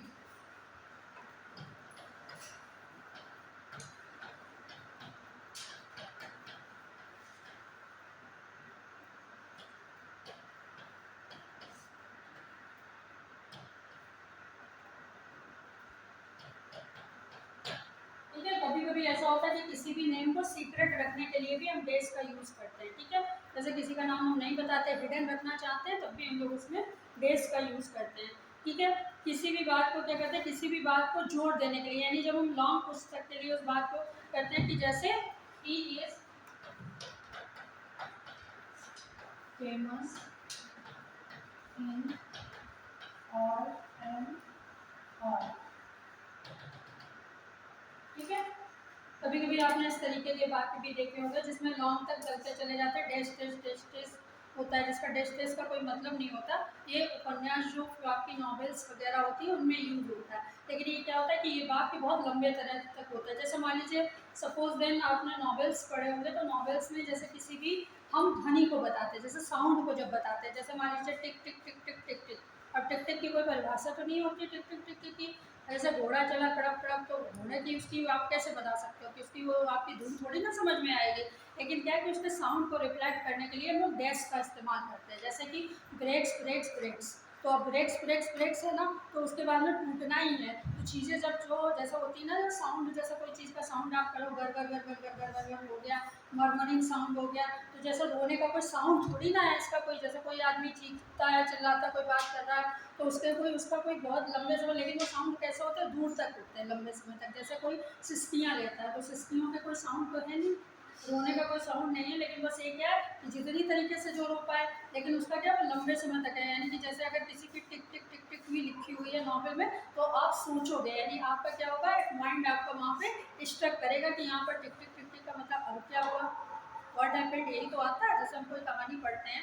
और अगर उस कहानी में मान लीजिए डेस डेस डेस छोड़ दिया गया कहानी के लास्ट में कि अब आगे बढ़ें, अब आगे पढ़ें तो आप नेक्स्ट पार्ट के लिए बेचैन रहते हो कि नेक्स्ट पार्ट क्या होगा, what would be the next part. तो वैसे ही होता है कि इसमें भी डेज का मतलब यही होता है कि डेज का मतलब है जो चीज़ आपको नहीं पता अब आगे क्या है तो उसका एक परिणाम है, ठीक है, तो वो डेज के लिए छोड़ दी जाती है। जैसे किसी कहानी का अंत नहीं होता, ऐसा ज़रूरी नहीं कि सब कहानियों का अंत ही हो। हर पिक्चर आप देखते हो तो जैसे कुछ पिक्चरें आपने देखी हैं, कुछ इस तरीके की भी तो होती हैं फिल्म जिनका कोई अंत नहीं है। जैसे एक वो पिक्चर पता नहीं कौन सी आई थी, रेस आई थी, जाने कौन सी पिक्चर आई थी, अरे वो उसमें रोड वाली रोड पिक्चर, उसका कुछ समझ में नहीं आया कि उसमें पूरी रोड में घूमता ही रहता है वो गाड़ी से, तो वो समझ में नहीं आता कौन कौन घूम रहा है, बस और ना को समझ में आया, बस खाली ये दिखाया गया कि एक हीरो हीरोइन है बस, और वो पूरी ज़िंदगी रोड ही रोड है तो उसी पे अपना घूमते रहे। तो जैसे क्या है कि उसमें डैश का यूज़ होता है, यानी इस तरीके के जो सेंटेंस होते हैं, यानी ही सेड मतलब the clock makes a noise tick tick tick tick और उसके आगे डैश डैश डैश, ठीक ऐसा होता है।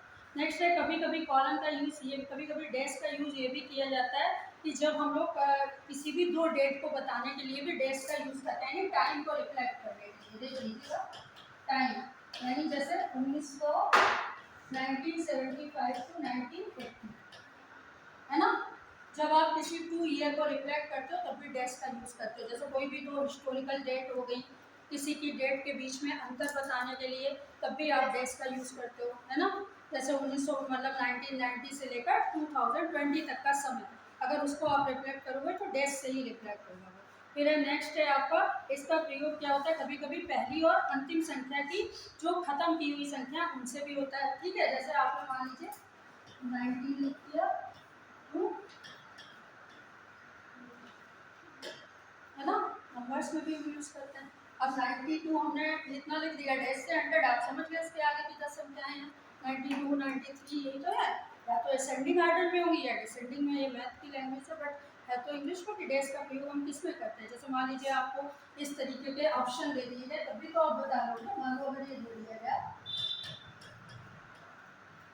ठीक है, अगर आपसे केवल ये पूछा जाए कि डैश का यूज जो है वो कहाँ पे, इसमें कौन सा करेक्ट ऑप्शन है डैश का, तो आप इसी को सिलेक्ट करोगे, डैश वाले को, ऊपर वाले को नहीं करोगे, क्योंकि वो ऊपर वाला जो है वो आपका किसको बता रहा है, जो पहले जो आपके दोनों जो कॉलम बताए गए तो पहले जो आपकी संख्या थी उनको बता रहा है ये, कि जब टाइमिंग में कोई अंतर होता है तो दोनों टाइम को लिखने के लिए अब वो संख्या का यूज करते हैं। नेक्स्ट है हाइपन का यूज, हाइपन देख लीजिए क्या, हाँ हाँ क्या लास्ट में,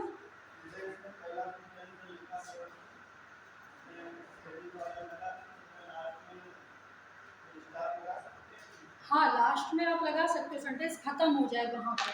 मेरा मतलब मेरा कहना ये है कि जब आप किसी भी पैराग्राफ को स्टार्ट करते हो, देखो मैंने पहले कहा था कि ये ऐसे का एग्जांपल आप ले लो, तो ऐसे में क्या होता है, जैसे कोई राइटर ने अपनी कोई बात कही तो वो 2-3 लाइनों में कहता है उस पैराग्राफ को, वो 2-3 लाइनों में। जैसे अभी ट्रेजिडी की आप डेफिनेशन पढ़ो तो ट्रेजिडी क्या है, tragedy is then a representation of an action that is serious and complete and of a certain magnitude, a language invest by the variety of devices proper in the various forms of pity and fear that brings about the catharsis of such things. इतनी है language. अब बताइए इतनी line कितने paragraph में होगी, 4-5 लाइनों की है ये डेफिनेशन। अब 4-5 लाइनों की डेफिनेशन है तो उसके आगे कॉमा तो वो सेमी कॉलन ही तो लगाता रहेगा, क्योंकि वो खत्म नहीं हुई, जब वो लास्ट में खत्म हुई जो परिभाषा खत्म हुई था, है ना। तो ये लिटरेचर में इस तरीके से सेमी कॉलन का यूज इन चीज़ों में होता है जहाँ पर कोई चीज़ अपूर्ण होती है, यानी पैराग्राफ खत्म नहीं होता वहाँ पर। नेक्स्ट आप देख लीजिए, फिर है अगला आपका है ब्रैकेट्स का प्रयोग, आप वहाँ पर करके ये भी बहुत हाइपन वाला बताएं।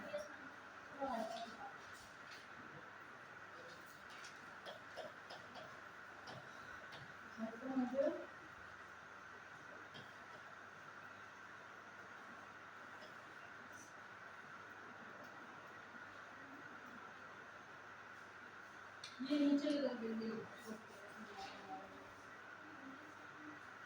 देखो, जो आपकी फुल स्टॉप की बिंदी बीच में लगती है, हाइपन की बिंदी नीचे लगती है, हमेशा याद रखिएगा इस तरीके से जो नीचे वाली बिंदी की बात है, ये अंतर है इसमें।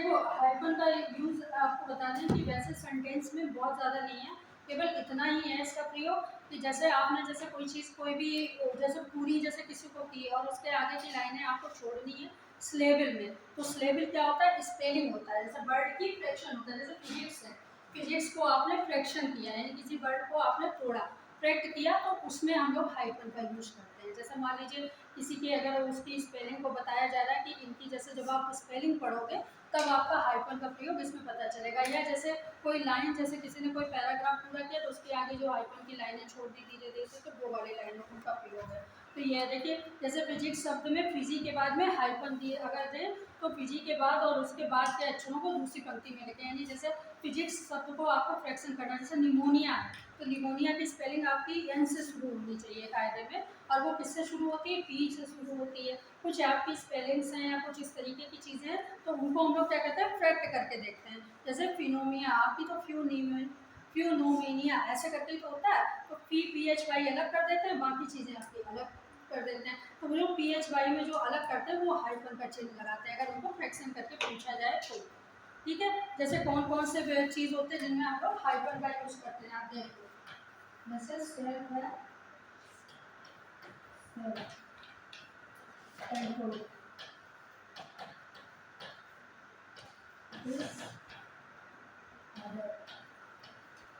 ठीक है, जब दो चीज़ों को करेक्ट करते हैं तभी उनका यूज़ करते हैं। जैसे डिसऑर्डर वर्ड हो गया, सेल्फ कंट्रोल हो गया, ऑन ऑफ हो गया, इस तरीके के जो वर्ड है उनमें हाइपन का यूज़ होता है। ठीक है, उसके बाद में बहुत सारे कंपाउंड और कम्प्लेक्स वर्ड हैं, देख लीजिए कंपाउंड और कम्प्लेक्स के साथ में भी हाइपन का यूज़ किया जाता है उनको अलग करने के लिए।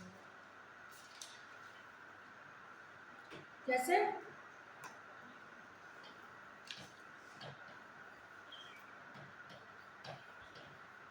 ठीक है, वो एज यू, अगर ये तीन शब्द प्रयोग किए गए तो ऐसे गेट, गेट सेट वाला वाला भी है ऐसे, सेट रेडी, ये जो वर्ड बोले जाते हैं इस तरीके के जो शब्द हैं इनमें भी हाइपन ही लगता है।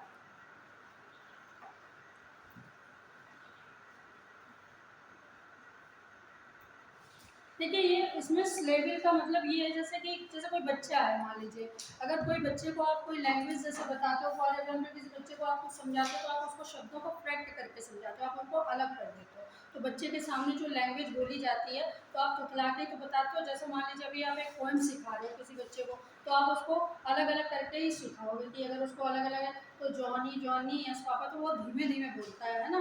तो जैसे कि आपने जो उसको कैसे बताओगे अगर याद करने के लिए बोला जाएगा, तो हम सीधे सीधे उसको क्या करते हैं कि सबसे पहले शब्द है शब्द ही लिखना बताते हैं कि ये चार वर्ड्स को मिला के बताते हैं। जैसे तरकस तो तारा कसा ऐसे तो बोलता है तरकस, तब तो बच्चा सीखता है कि ये चार वर्ड से मिलके बना हुआ है। तो ये हाइपन है, इस लैंग्वेज को हाइपन बोलते हैं, यानी क्योंकि वो चारों वर्ड अलग अलग हैं, उन लोगों को मिलाकर हमने एक शब्द बनाया। वही इंग्लिश में फ्रैक्शन होता है, का की के वाला वो भी वर्णमाला वही होती है, बस जैसे आपका क्या है कि जो आप उसकी 12 खड़ी जो लिखते हो, जैसे का है तो आपने अगर खाली के बताना तो के का यूज करेंगे, अगर उसमें एक मात्रा बढ़ानी बड़ा का बनाना तो का लिखते हो, तो काका को कैसे लिखते हो, के एक ऐसे तो लिखते हो काका, तो तब तो दो वर्ड मिलके बने। तो इस तरीके के जो शब्द होते हैं इनके बीच का अगर फ्रैक्शन आप करो तो जैसे आपने बाबा लिखा तो ये तो बोलते हो बी ए बी ए, ठीक है, इनको हम अगर जोड़ दें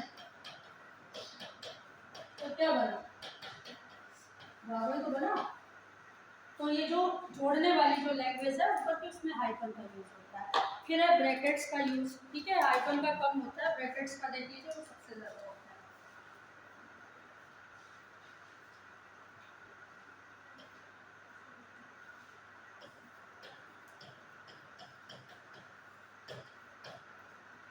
ब्रैकेट्स तो सभी को पता है कौन कौन से होते हैं, ये वाला है, ठीक है, ये वाला होता है ब्रैकेट्स वाले जो दो चीज ये इन्वर्टेड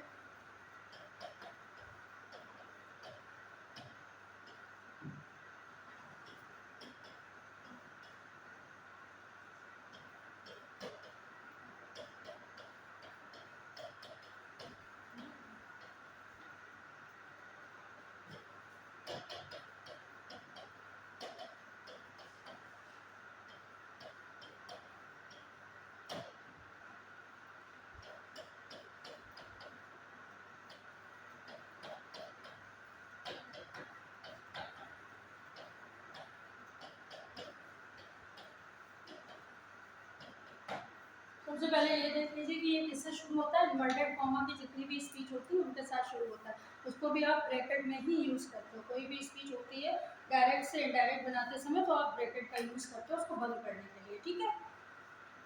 नेक्स्ट है कि जब हम किसी भी सेंटेंस को मेन सेंटेंस से जोड़ते हैं, यानी जब हम दूसरे सेंटेंस को जोड़ते हैं, यानी सबऑर्डिनेट क्लास को जोड़ते हैं, किसी भी सेंटेंस को या किसी भी स्पीच को जोड़ते हैं, तब हम उसमें ब्रैकेट का यूज़ करते हैं, ठीक है। जैसे मान लीजिए कोई भी, अब इसके साथ में कोई भी हो सकता है, जैसे मान लीजिए राम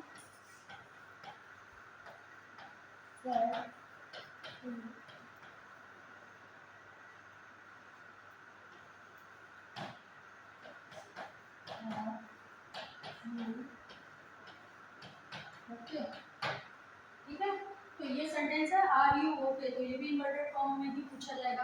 अब अगर इसके आगे कोई भी वाक्य शुरू होता है तो वो आपका कोई उससे मतलब नहीं है।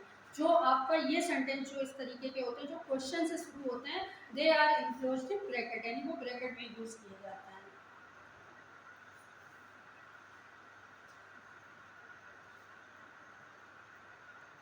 अच्छा, ये जो ब्रैकेट आपके होते हैं ये 3 टाइप्स के होते हैं ब्रैकेट।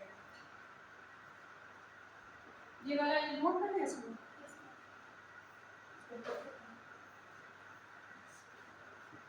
देख लो कौन कौन से होते हैं।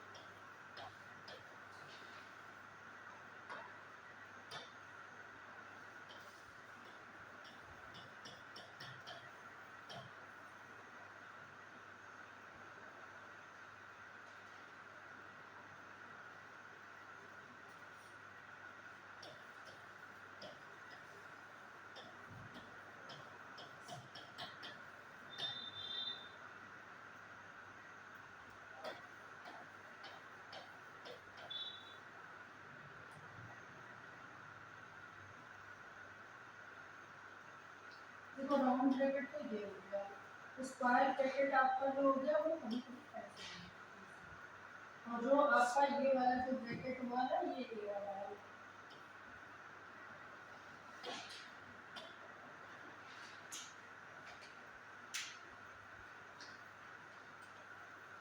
ये इस तरीके का भी कोई वर्ड इसमें ऐसे बने होते हैं, सिंबल बना हुआ होता है जो इस तरीके का होता है, जैसे ये बना ऐसे ही दूसरी तरफ बना हुआ होता है। तो ये आपका राउंड ब्रैकेट है, स्क्वायर ब्रैकेट है, और ये वाला जो है ये आपका ब्रेसेस है, ठीक है। तो ये 3 प्रकार के आपके ब्रैकेट हैं। ये आपको पता होना चाहिए कि how many types of brackets आपका 3 टाइप्स यानी 3 प्रकार के होते हैं, ठीक है। तो जैसे कभी अगर ऑप्शन में ये क्वेश्चन आता है कि how many types of bracket 3, 4, 5, 6 दिया जाता है तो आपको 3 वाले ऑप्शन पे टिक करना है, ठीक है। उनके चिन्ह भी बता दिए कि इस तरीके के होते हैं। जैसे ये आपके जो कीबोर्ड होता है कंप्यूटर का, उस पर आपने देखा होगा एक इस टाइप का ब्रैकेट होता है, ये भी बना हुआ होता है और ये भी बना हुआ होता है, तीनों तरह के होते हैं। कभी कीबोर्ड को समझिएगा तो कीबोर्ड पे सारे आपके, मोबाइल में देख लीजिएगा, मोबाइल में भी तो होते हैं, जब आप मोबाइल में वो मैथ वाला और कैलकुलेशन वाला करते हो तो उसमें सब बने हुए हैं। हाँ इसमें ये वाला ना, इसका ऐसे बना लो, जैसे ये वाला ठीक कर लो, वो जाता है सब, वो मतलब समझ लो कि ये इस तरीके के होते हैं, तो ऐसे बने हुए होते हैं, इसमें पहचान नहीं है।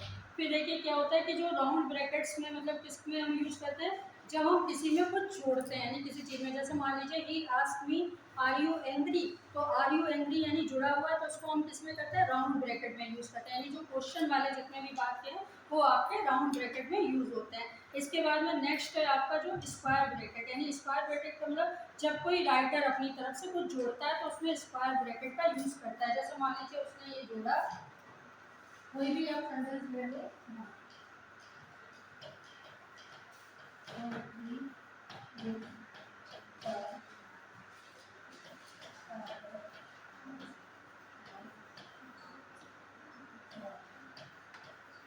ठीक है।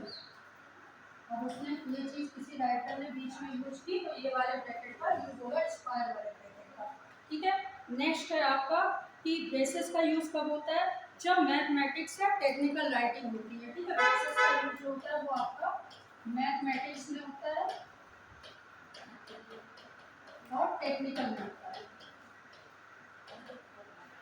ठीक है। टेक्निकल लैंग्वेज होती है तो उसमें कि आपके ब्रेसेस का यूज होता है, यानी जो वो वाला जो साइन होता है, जब आप एक्सेल शीट पे वर्क करते हो तो उस पर ये वाले साइन की जरूरत होती है, नीचे वाले। ये आपका ग्रामर में नहीं आता, ठीक है। लेकिन ये क्वेश्चन जरूर हो सकता है कि where we use the square, मतलब where we use the braces, यानी हम ब्रेसेस का यूज कहाँ पर करते हैं, तो उसमें हम टेक्निकल और मैथमेटिक्स की जो लैंग्वेज है उसमें करते हैं हम लोग, ठीक है। नेक्स्ट है आपका ये वाला हो गया, ब्रेसेस वाला भी हो गया। अब क्या बचा है आप लोगों का, सारे हो गए ना।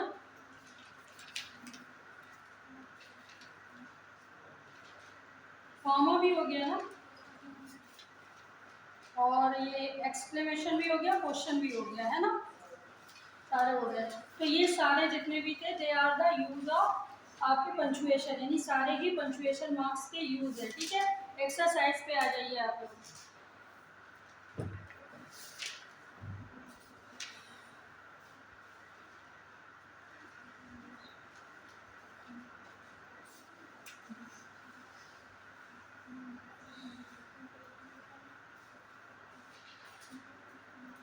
हाँ देखिए, जैसे अभी हम आपको क्वेश्चन बता रहे थे, एक्सरसाइज बता रहे हैं इसमें।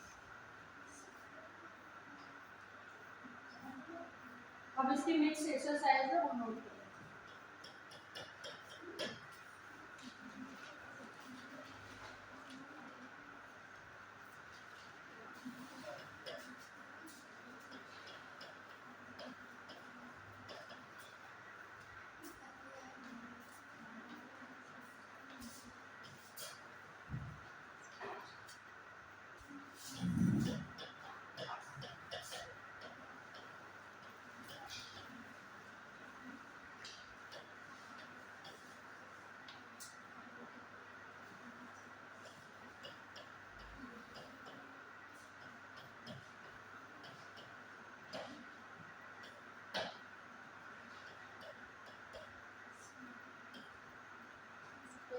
ये क्वेश्चन पहला क्वेश्चन यही है आपका कि इसमें कहाँ पे क्या कमी है, बताइए क्या कमी है यहाँ पे, क्या नहीं लगा है। देखिए क्वेश्चन मार्क और इंट्रोगेटिव वाले को तो कोटेशन वाला तो दिया नहीं है यहाँ पे, खाली एक फुल स्टॉप की कमी है यहाँ पे, ठीक है। तो फुल स्टॉप है, वही आपको फाइंड आउट करना है। यहाँ पे फुल स्टॉप का लगा हुआ बीच में, उसी ऑप्शन को आपको टिक करके उसी को लिखना है कि आपका आंसर जो है वो आपका ए है, ठीक है। ऐसे क्वेश्चन होंगे उसमें जो आपके एग्जाम में होंगे, इस तरीके के क्वेश्चन है। एक क्वेश्चन इस तरीके के भी हैं, जैसे मान लीजिए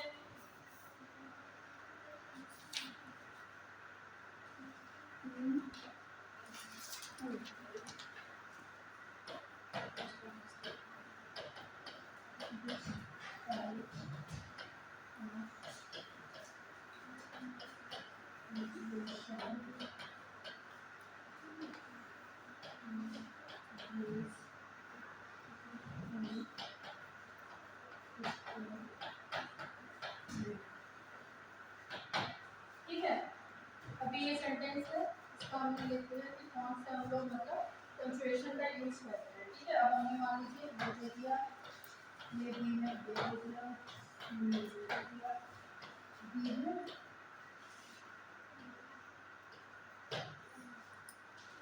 पहले ही है अपना पहला बताया था सबसे पहले कि फुल स्टॉप का यूज किस किस में किया जाता है, स्टेटमेंट के साथ में किया जाता है। तो स्टेटमेंट के लास्ट में किसका यूज होता है, फुल स्टॉप का यूज होता है। तो ऐसा भी क्वेश्चन आ सकता है कि which type of punctuation is used in the statement, यानी स्टेटमेंट में कौन सा सेंटेंस यूज होता है ना। अब तीसरा आपका ऐसे क्वेश्चन ले लीजिए कि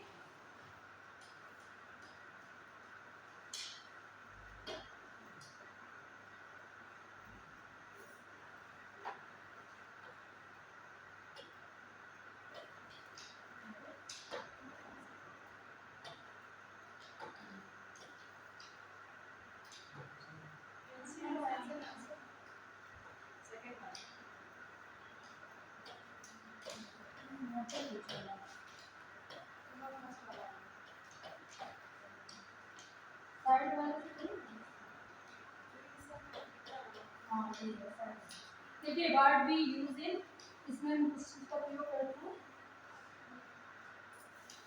जैसे कैपिटल लेटर का वर्ड भी यूज इन द लास्ट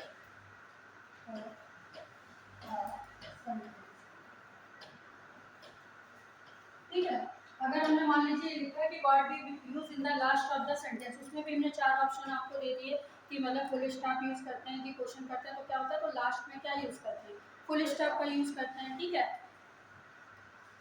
फिर मान लीजिए ऐसा भी हो सकता है, we use in the name of a noun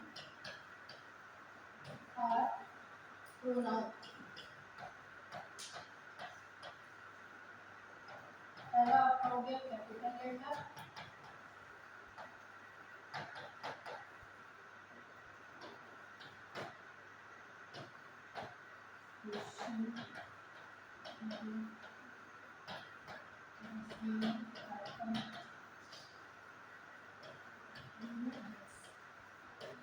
ठीक है। अब आपको पता ही है इसमें हम क्या करते हैं, सबसे पहले हम लोग कैपिटल लेटर का यूज करते हैं नाउन और प्रोनाउन के साथ में, तो कैपिटल लेटर को टिक करना है, यानी इस तरीके के जो क्वेश्चंस होंगे ये आपके एग्जाम में आएंगे, ठीक है। तो ये आपको समझ में आ गया पंचुएशन क्या है। पंचुएशन जो होता है वो सिंबल्स होते हैं, यानी जो रिफ्लेक्ट करते हैं आपके सेंटेंस को, यानी कि आप कैसे, how to write the sentence, यानी सेंटेंस को आप कैसे लिखते हो और उन सेंटेंस में आप कौन कौन से सिंबल्स का यूज करते हैं। जैसे क्वेश्चन मार्क है, तो आपको हिंदी में ही पता है कि ये अपने आप में एक क्वेश्चन है। जैसे इंग्लिश में अगर आपसे पूछा जाता है व्हाट इज योर नेम, तो आपको पता है कि ये क्वेश्चन है, ये आपका आंसर नहीं है, तो आप क्वेश्चन मार्क का यूज करोगे, है ना। जहाँ पे आपको पता है कि किसी व्यक्ति का नेम आ रहा है, किसी की उपाधि आ रही है, किसी का डेजिग्नेशन है, तो हम वहाँ पर क्या करते हैं, कैपिटल लेटर का यूज करते हैं। और जहाँ पे मान लीजिए अगर हमने पता चला कि हमारा सेंटेंस स्टार्ट हुआ है तो कैपिटल से स्टार्ट होगा, और हमारा एंड किससे होगा, फुल स्टॉप से स्टार्ट होगा, मतलब उससे बंद हो जाएगा। नेक्स्ट है, आपने जैसे मान लीजिए फुल स्टॉप का यूज़ कहाँ कहाँ पे हम लोग कर सकते हैं, किसी भी नाउन या प्रोनाउन के साथ में हम लोग जब सेंटेंस खत्म होता है तो सेंटेंस के साथ में हम लोग फुल स्टॉप का यूज़ करते हैं, एब्रीवेशन के साथ में फुल स्टॉप का यूज़ करते हैं। हाँ